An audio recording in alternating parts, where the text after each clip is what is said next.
bienvenue sur le plateau du ministère de l'Éducation nationale. Nous sommes vendredi 23 novembre et nous en sommes à la 6e émission.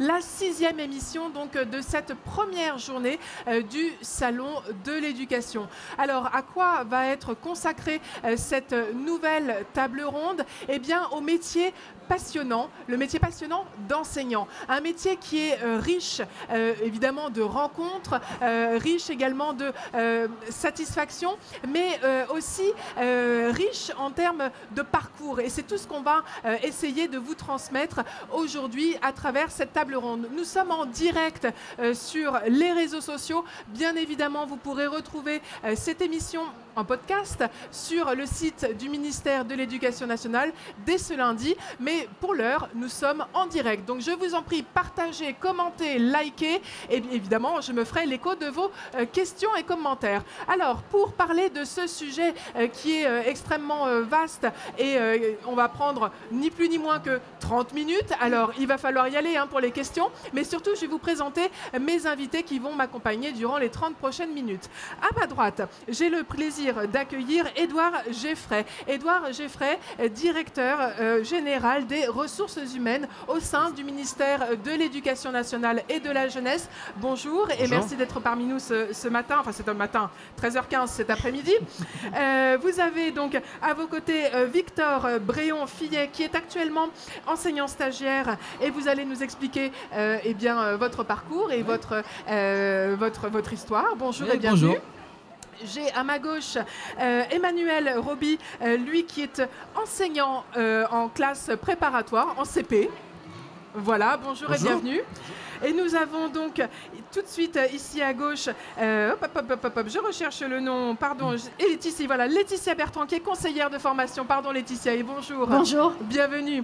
Et enfin, nous accueillons eh bien, Michel Reverchambillot qui est le directeur général du CNED, ni plus ni moins. Vous voyez, on a vraiment un plateau de très grande qualité pour parler de ce métier d'enseignant. Alors, moi j'ai plein de questions, mais j'ai aussi derrière moi trois élèves qui vont m'accompagner tout au long de l'émission pour eux aussi poser des questions à nos invités. Il s'agit des élèves de seconde du lycée professionnel Galilée. Eh bien, vous savez quoi? Je vais leur passer la main. Allez, première question. Tu te présentes et tu poses une question. Bonjour, moi je m'appelle Ryan Lizul. Bienvenue. Je suis au lycée professionnel Galilée. Quelle est ta question? Ma question c'est, pouvez-vous nous expliquer ce qu'est qu'un master MEEF et comment on y accède? Oh là là, je sais pas si on est sur la bonne table ronde là. Si, alors on y va. Moi j'ai pas compris la question, mais si vous l'avez compris, c'est bon.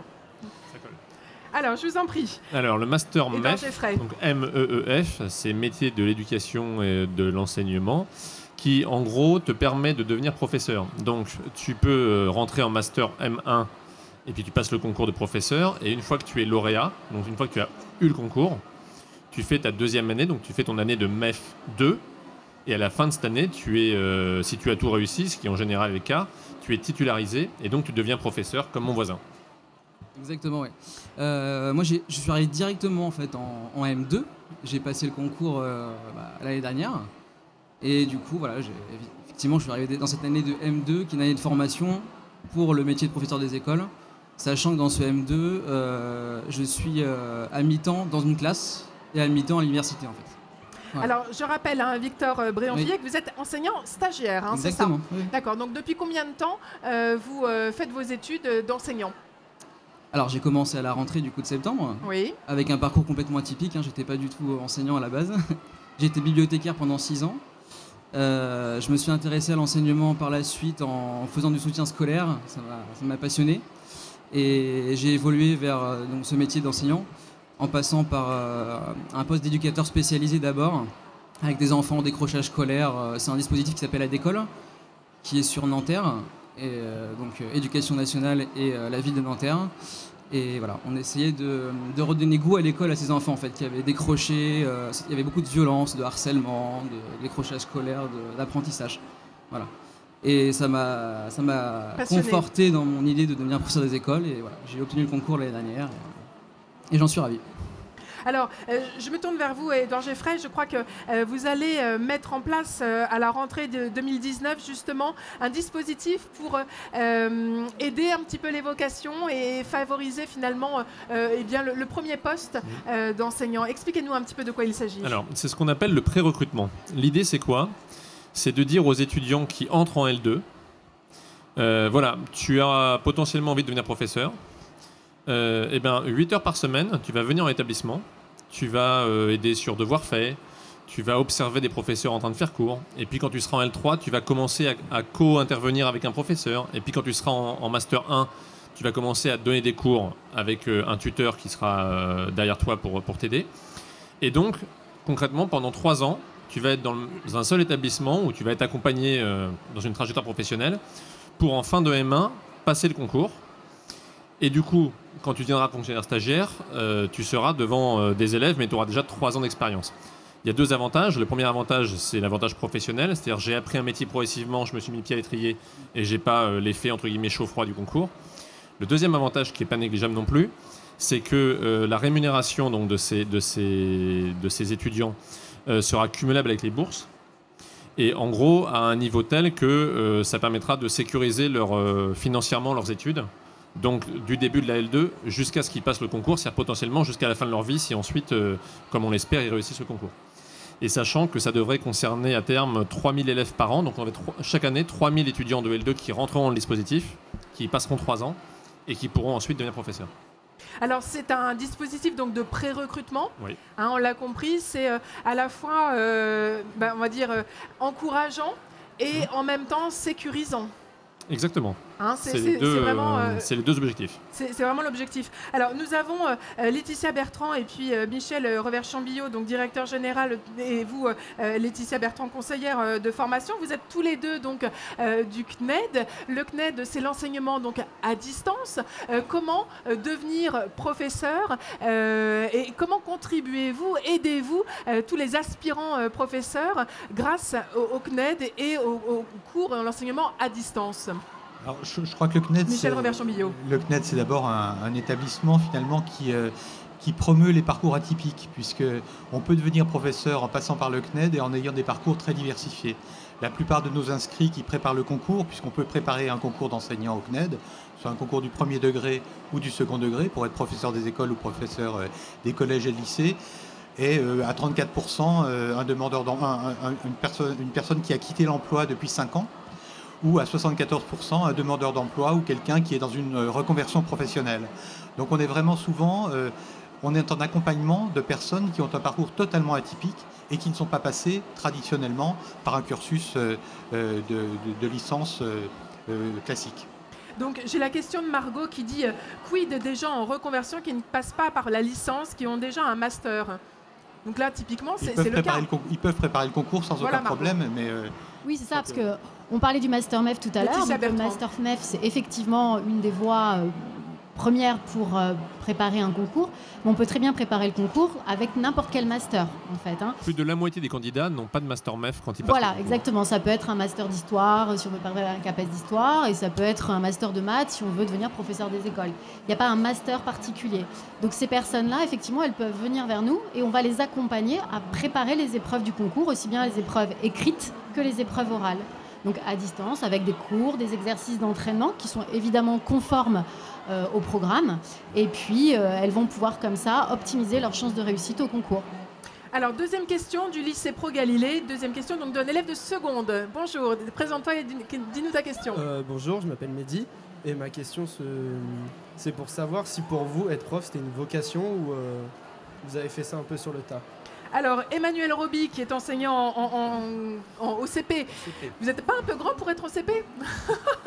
Alors, dites-nous, comment c'est une vocation pour vous? Alors, pour moi, c'était une vocation, c'est-à-dire que depuis que j'ai donc eu mon bac, ensuite j'ai fait une maîtrise d'histoire, et j'étais enseignant d'histoire pendant de nombreuses années. Et à un moment donné, j'ai voulu aller voir du côté d'autres cycles, c'est-à-dire des plus petits.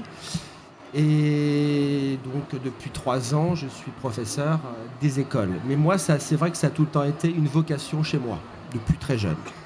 Et donc, vous êtes véritablement, naturellement dans votre environnement et vous Alors, sentez...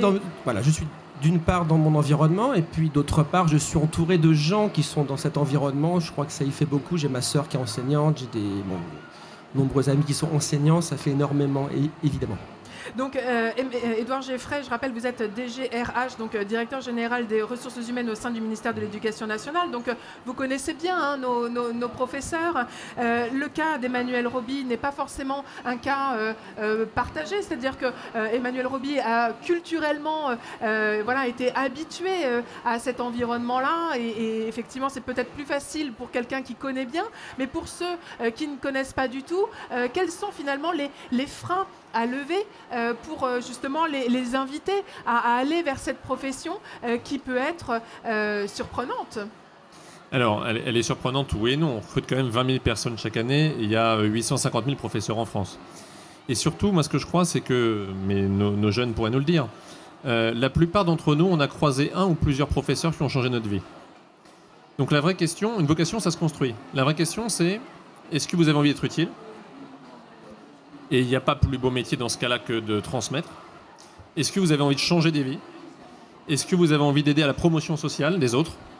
Est-ce que vous avez envie d'aider à l'intégration dans une seule et même communauté de citoyens? Est-ce que vous avez envie d'incarner des valeurs? Si tout ça, ça vous fait vibrer, au bout d'un moment, la question du métier du professeur, elle se pose en fait. Et on a quand même 185 000 candidats chaque année à nos concours. C'est pas par hasard. C'est-à-dire qu'il y a une personne sur 5 par génération qui se dit à un moment, et si moi aussi, je transmettais à mon tour. Après, donc, ça c'est à mon avis, la première chose. Et puis la deuxième chose, c'est que une vocation, ça peut aussi évoluer. C'est-à-dire, c'est pas parce qu'on devient professeur qu'on l'est forcément pendant 42 ans.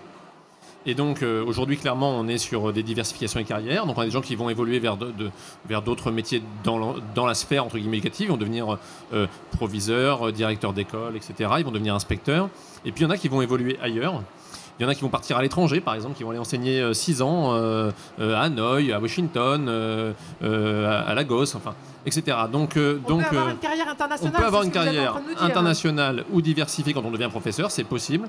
Et si on a la vocation, c'est quelle l'immense majorité des professeurs, on peut aussi faire toute sa vie au service de ses élèves. Et en général, on en est plutôt heureux. Voilà, alors ça c'est intéressant parce que parfois on a le sentiment d'être un peu dans un tunnel quand on entre dans l'éducation nationale. C'est comme entrer un peu en religion, mais il y a un côté un petit peu univers, on va dire, qui va nous accompagner tout au long de notre vie. Et puis on se rend compte qu'en fait c'est très ouvert, qu'il y a quand même pas mal de possibilités. Vous parliez de partir à l'étranger, mais il n'y a pas que ça. C'est très varié le parcours d'un professeur. On peut changer de lycée, on peut changer peut-être pas de matière, mais en tout cas la façon d'apprendre, d'enseigner. Tous les jours on se renouvelle quand on est enseignant, parce que tous les jours on est au contact d'enfants ou de jeunes qui quelque part vous questionnent votre façon de transmettre. Et avec le numérique maintenant, etc. Mais toute génération finalement interroge la façon dont on transmet. Donc c'est un renouvellement en soi. Et effectivement, aujourd'hui, on a un gros travail actuellement pour, fluidifier les carrières et les passages ailleurs pour ceux qui le souhaitent. Alors, le CNED, justement, on parlait d'enseignement à distance. Qu'est-ce qui est, qu'est-ce qui facilite finalement l'apprentissage du métier de professeur grâce au CNED? Qu'est-ce que le CNED facilite? Je crois que l'intérêt du CNED, c'est de rendre les formations accessibles quand on est empêché par des situations de vie. Un exemple, on est en situation d'emploi, on veut devenir professeur, on ne peut pas se dégager de l'emploi pour aller à l'université, on a les diplômes requis pour passer le concours, on passe le concours avec une formation à son rythme, adaptée à son rythme, depuis le domicile, avec un accompagnement à distance. Je crois que ce qui est important de savoir, c'est que moi je crois que l'école de demain, elle sera faite à la fois de formation en présence, de formation à distance, de formation hybride. On est sur des modèles qui sont très polymorphes aujourd'hui. Et la réponse de l'enseignement à distance, on a aujourd'hui au CNED environ 15 000 personnes qui préparent des concours par an. Ça peut être une goutte d'eau dans l'univers des concours, mais ça veut dire quand même que la formation à distance aujourd'hui a acquis des lettres de noblesse. Ce n'est pas une formation par défaut, c'est une formation par choix. Et pour preuve, sur les résultats au concours, nos candidats sont à égalité des autres formations en présence. On a le même taux de réussite, voire des taux de réussite supérieurs. Donc on a véritablement une qualité de formation. Des chiffres, je peux vous en donner sur les différents taux de réussite. Par exemple, pour l'agrégation interne d'anglais, il y a 6% de réussite au niveau national, on a 16% de réussite sur nos candidats. Si vous prenez l'agrégation interne de lettres modernes, 12% de réussite au niveau national, 22% au CNED. Après, vous êtes sur des choses plus équivalentes, CAPES externe de maths, 40% de taux de réussite au CNED, 46% au niveau national. Donc on est soit sur des taux équivalents, soit sur des taux supérieurs. Ça veut dire que c'est une formation qui est réellement qualifiante, qu'en fait, être seul à travailler chez soi, si on est bien accompagné, il est possible de réussir. Et je crois que ça, c'est un message extrêmement important à un moment où on se pose des questions autour du numérique, de l'intérêt de la distance. Alors justement, est-ce qu'on a quand même une proximité avec son professeur? Comment ça se passe Alors voilà, Laetitia Bertrand, dites-nous un peu, parce que c'est sans doute ce qui freine éventuellement les personnes qui peuvent s'inscrire via le CNED, c'est de se dire, je vais être tout seul et il va falloir que je m'organise et en plus, je ne pourrai pas poser mes questions. Alors, c'est pas forcément ce qui freine, en tout cas, c'est ce qui inquiète. Oui. Ça, c'est certain. Là où il faut que les personnes qui souhaitent préparer un concours soient vraiment rassurées, c'est que même si c'est à distance, ils sont accompagnés. Dès qu'on prépare une formation, et notamment un concours, on a accès à un espace de formation sur lequel il y a les cours, les exercices, les évaluations, et un forum de discussion entre apprenants, ce qui permet un peu de rompre aussi l'isolement, d'échanger sur des problématiques qu'on peut avoir. Et aussi, on peut être en contact avec des tuteurs. Donc les tuteurs du CNED, qui sont des enseignants d'éducation nationale, qui vont répondre aux questions, donner des conseils méthodologiques et qui vont pouvoir comme ça permettre à l'apprenant d'être plus efficace dans son apprentissage. Donc ça veut dire que quand on est en poste et qu'on veut devenir... Parce que ce qui est intéressant aussi, c'est de faire venir des gens qui sont peut-être déjà en poste et qui vont aller vers le métier de l'enseignement. Grâce au CNED, c'est possible. Oui, on a 74% de nos candidats qui sont en activité. Ça, c'est important. Et pas forcément dans des métiers de l'enseignement. Quel volume d'heures faut-il travailler quotidiennement lorsqu'on est déjà en activité? Non, mais en moyenne, qu'est-ce que vous recommandez? Alors là, on ne recommande rien. Tout dépend. Je crois que l'intérêt de la formation à distance, c'est ça. C'est qu'on peut s'organiser comme on le souhaite. Donc c'est quand même... Et pour revenir à ce que disait ma collaboratrice, on est aussi en train de tester des nouveaux modèles. Vous parliez de la distance et de l'isolement. Je crois que le numérique nous permet de refaire du lien avec de la distance. Donc ça peut être les forums, ça peut être les classes virtuelles. On a testé sur la préparation du concours de professeurs des écoles premier degré des moments de regroupement en présence. C'est-à-dire qu'on a la formation à distance et 3 fois par an, on recrée du lien social et du lien pédagogique et intellectuel en proposant des lieux de présence où les candidats qui présentent le concours au CNED vont se retrouver.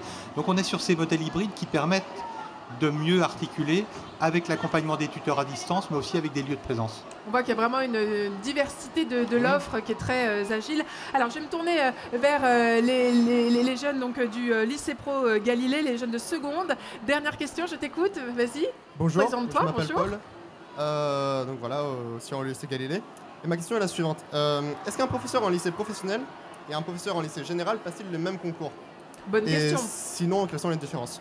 Voilà. Alors, qui veut répondre à cette question? Peut-être vous, Édouard Geffray, DGRH. Alors, non, ce ne sont pas les mêmes, enfin pas nécessairement les mêmes concours, pas nécessairement. Ça dépend en fait tout simplement des disciplines. Et en pratique, en fait, c'est tout simplement la nature des épreuves qui évolue, tout simplement parce que ça correspond à des disciplines. Dans la majorité des cas, en fait, ça correspond à des disciplines différentes et puis à des environnements différents. Donc voilà, c'est pas les mêmes concours formellement, mais après le type de préparation est quand même très comparable.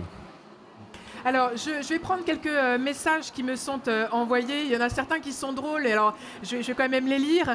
Il y a Skitter qui dit « Je ne comprends pas, c'est une pub pour le CNED ?» Ben écoutez, oui, on est là effectivement pour expliquer les services qui sont mis à votre disposition. Et j'espère qu'effectivement, on fait une bonne pub au CNED. En tout cas, effectivement, il est important de préciser comment le CNED peut vous accompagner dans votre projet pour devenir enseignant. Mais il n'y a pas que ça, on ne parle pas que de ça. Alors, une autre question... ou remarque, vous ne posez vraiment pas les bonnes questions. Alors, les bonnes questions, c'est la revalorisation des salaires des enseignants. Le pré-recrutement ne va-t-il pas diminuer le nombre de places pour devenir enseignant? Alors, on est dans le dur là. On va répondre de manière très claire. La revalorisation des enseignants, comme le sait peut-être la personne qui a posé cette question, elle s'est traduite par exemple par une revalorisation de 1 000 € net par an pour tous les fonctionnaires stagiaires, comme mon voisin. C'est-à-dire que mon voisin, s'il avait été là il y a 2 ans, il aurait touché 100 € de moins par mois. Aujourd'hui, il en touche 100 de plus. Ça fait une différence, hein, Victor. Ça fait malgré tout une différence. Est-ce que le pré-recrutement va amputer les concours de recrutement ? Ben non, absolument pas. Justement, le but du jeu, c'est d'amener des gens au concours dans des conditions qui soient des conditions financièrement sécurisées et professionnellement accompagnées.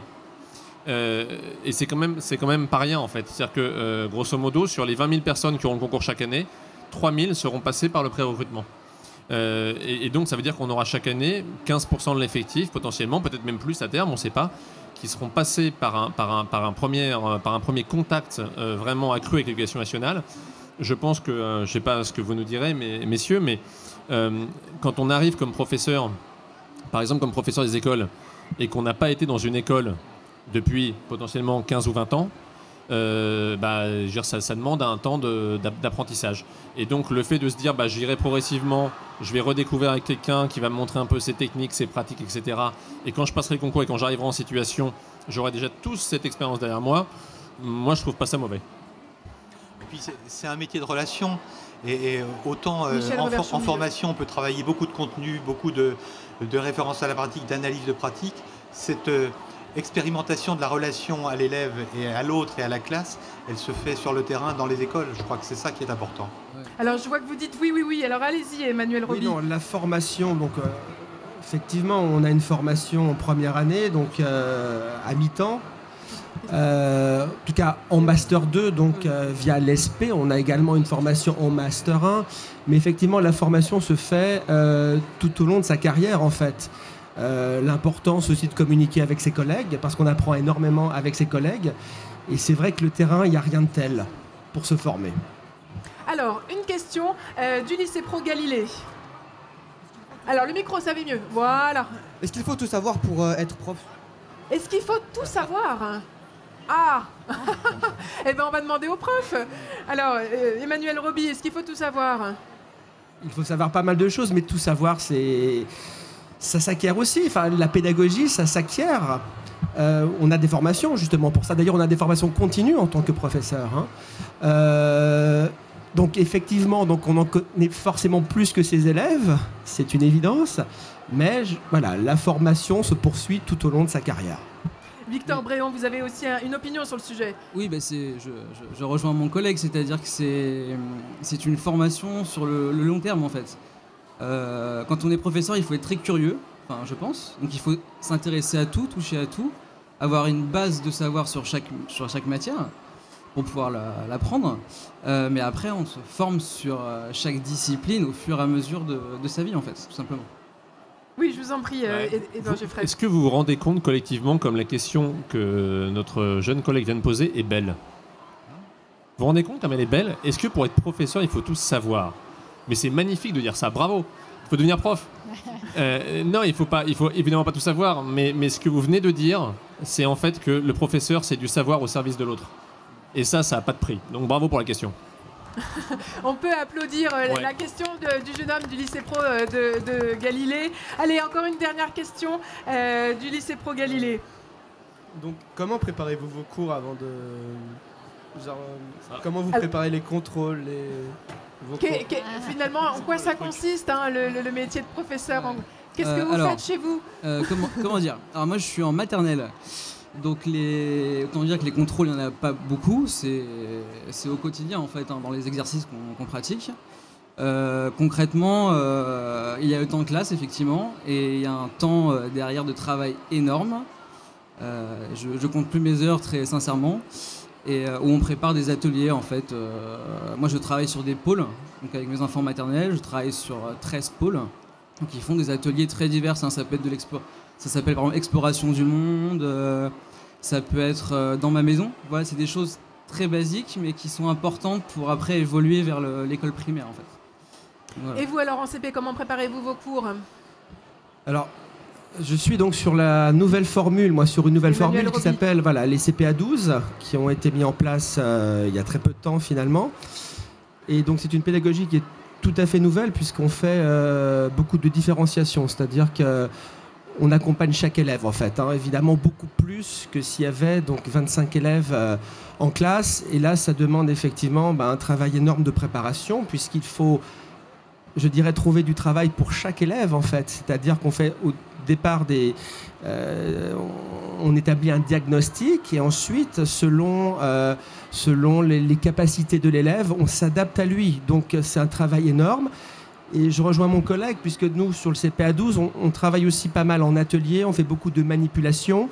On travaille, alors je sais pas, peut-être vous avez entendu parler de tout ce qu'a développé la neuroscience en fait, et donc c'est vrai que ça fait un travail en amont qui est énorme. Voilà. Voilà. Allez, une dernière question du lycée Pro Galilée. Bien pour la dernière question, y a-t-il d'autres moyens que le concours pour accéder au métier d'enseignant? Ah, est-ce que le concours est absolument indispensable pour devenir enseignant? Et question peut-être à Édouard Geffray, DGRH. Alors, la très grande majorité des professeurs sont recrutés par concours. Après, il ne faut pas avoir peur du concours. Un concours, ça se prépare à distance, ça se prépare dans une université, ça se prépare en plein d'endroits. Et le principe, quand on le prépare, c'est qu'on est, j'allais dire... on est prêt à affronter entre guillemets les épreuves écrites ou orales et ça se passe bien. Mais néanmoins, on peut devenir également professeur qu'on appelle contractuel. Donc généralement il y en a peu et c'est plutôt pour, assurer des remplacements sur l'année, etc. Mais ce sont des contrats qui durent 1 ou 2 ans ou 3 ans, ou voilà.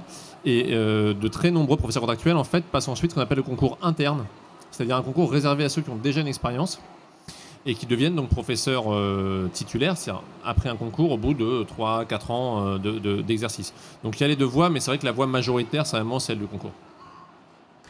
Au CNED, c'est le concours, véritablement, c'est l'objectif. Oui, mais on prépare à la fois... Alors, je rappelle, vous êtes Michel Reverchon-Billot, directeur général du CNED. C'est important de vous allez encore faire de la publicité pour le CNED. Oui, mais c'est important quand même de contextualiser. Non, alors, on prépare évidemment au concours externe, mais on prépare aussi au concours interne. Donc, c'est le moyen pour des enseignants qui sont contractuels et qui travaillent au quotidien dans les classes de préparer le concours à distance pour pouvoir rejoindre le corps de la fonction publique. Alors, c'est vrai qu'on est sur un salon, je vous le rappelle, donc il y a des annonces régulièrement. Donc je meuble pendant ces annonces pour que nos invités soient un petit peu préservés. Alors voilà, la question des contractuels, c'est vrai que c'est un sujet, il est peut-être un petit peu tard pour traiter ce sujet, il nous reste quelques minutes. Néanmoins, la question des contractuels, beaucoup de réactions sur les réseaux sociaux par rapport aux contractuels. C'est un sujet qui peut être un peu sensible. Pourquoi la question des contractuels est-elle sensible? Qu'est-ce que c'est qu'un contractuel pour ceux qui ne connaissent pas donc le rôle des contractuels dans l'éducation nationale? Un fonctionnaire, il est recruté par voie du concours et donc il est, une fois qu'il est titulaire entre guillemets à vie. C'est-à-dire que s'il reste dans son emploi, il peut l'occuper à vie, sauf évidemment fait grave, mais enfin ça n'arrive pas normalement. Et puis un contractuel, c'est quelqu'un qui signe donc un contrat avec l'État pour 1 an, 2 ans, 3 ans, pour exercer en fait des fonctions, en l'occurrence des fonctions de professeur, mais la durée de son contrat est limitée. D'accord ? Alors il y a tout un tas de chimères qui existent autour des contractuels, parce que d'un côté, il y a des personnes que ça inquiète, c'est-à-dire qui disent il n'y a rien de mieux que le fonctionnaire, parce que lui il est à vie, etc., il a passé un concours. Et puis de l'autre côté, vous avez aussi des gens qui souhaitent être contractuels, notamment parce que pour des raisons géographiques, ils veulent être à coup sûr recrutés là où ils vivent, et que c'est pas forcément certain quand on devient fonctionnaire. Juste un tout petit mot là-dessus, mais pour aller très vite, les contractuels de l'éducation nationale, c'est 4% de l'effectif global des professeurs. C'est important de le préciser, bien sûr. C'est 4%. Pour l'essentiel dans le second degré. C'est-à-dire que c'est, je ne sais plus si c'est 0,2 ou 0,3% dans le premier degré et 4% dans le second degré. Donc, il faut ramener les choses à leur réalité. C'est-à-dire qu'aujourd'hui, ça correspond grosso modo à soit à des besoins de remplacement ponctuels, soit à des matières dans lesquelles on a eu par le passé du mal à recruter et donc dans lesquelles on a recours à des contractuels pour pendant 1 an, 2 ans, 3 ans venir épauler le ministère. Et en fait, la plupart deviennent ensuite fonctionnaires à leur tour. Eh bien, merci à tous mes invités d'avoir participé à cette table ronde. Le sujet, comme d'habitude, eh bien, mériterait sans doute qu'on y passe davantage de temps. En tout cas, je vous remercie du temps que vous nous avez consacré. Je vous rappelle que nous étions en présence d'Édouard Geffray, qui est directeur général donc, aux ressources humaines du ministère de l'Éducation nationale et de la jeunesse. Victor Bréon-Fillet, qui est enseignant stagiaire donc en maternelle, en moyenne section. Également Emmanuel Roby, qui était donc qui est toujours enseignant en CP. Voilà. Laetitia Bertrand, qui est conseillère de formation au sein du CNED. Et enfin, le directeur général justement du CNED. Il s'agit donc de Michel Revers-Chambillot, qui sont tous bien évidemment au courant et informés et qui pourront évidemment sur leur site internet respectif, sur le site du ministère de l'Éducation nationale, mais aussi sur le site du CNED, vous donner toutes les informations nécessaires, notamment sur ce fameux pré-recrutement qui semble être quand même très attractif. Et puis évidemment, si vous souhaitez passer le concours, le CNED peut être une solution tout à fait adaptée si vous avez déjà une vie professionnelle, une vie familiale bien remplie. Et puis je tiens à signaler évidemment toutes les questions pertinentes du lycée professionnel Galilée. Merci à eux, merci à vous de nous suivre. Vous avez été plus de 100 à nous suivre en permanence durant toute la durée de cette émission. Merci pour vos commentaires, vos nombreux likes et partages. Je vous donne rendez-vous dans quelques minutes pour une prochaine émission. À tout de suite.